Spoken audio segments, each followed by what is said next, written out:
এজন্য আজকে একটা সহজ একটা আমল দিয়ে দিই, সহজ আমল। সকলে বলেন সুবহানাল্লাহ, সুবহানাল্লাহ। সহজ না কঠিন? বলেন সহজ না কঠিন? সহজ না?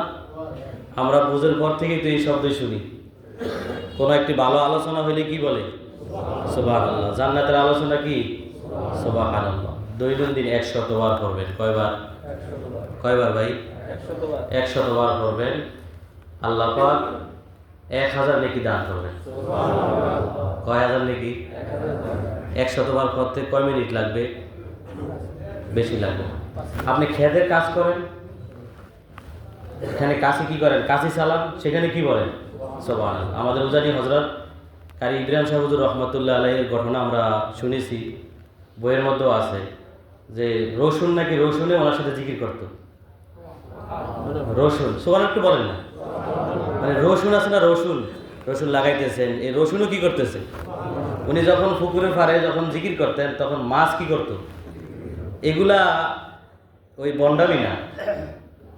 কারামতুল আউলিয়া হকুন, অলিদের কারামত কি? সত্য। আমাদের অলিদের নামে তো এখন বিভিন্ন রকমের আমরা ভ্রান্ত আকীদার মধ্যে জড়িয়ে আছি, ঠিক না ভাই? এই জন্য ওই ভালোটা কি হয় না, প্রকাশ হয় না, অথবা ভালোটা বললেও বলে যে মনে হয় ভণ্ডামি করে। ভাই এই জগতের মধ্যে ভালো মানুষ আছে না নাই? তাই আমরা যখন হাঁটবো, চলবো, ক্ষেতের মধ্যে কাজ করবো, সব জায়গাতে খালি নাফাক জায়গা বাদ দিয়ে, সেখানে নাফাক জায়গাতে মুখে অন্তরে অন্তরে, আর নাফাক জায়গা বাদ দিয়ে কি মুখে মুখে আমরা এই জিকিরটা করতে পারবো তো ভাই ইনশাআল্লাহ? কতবার করবো? কাটা সোজা করবো।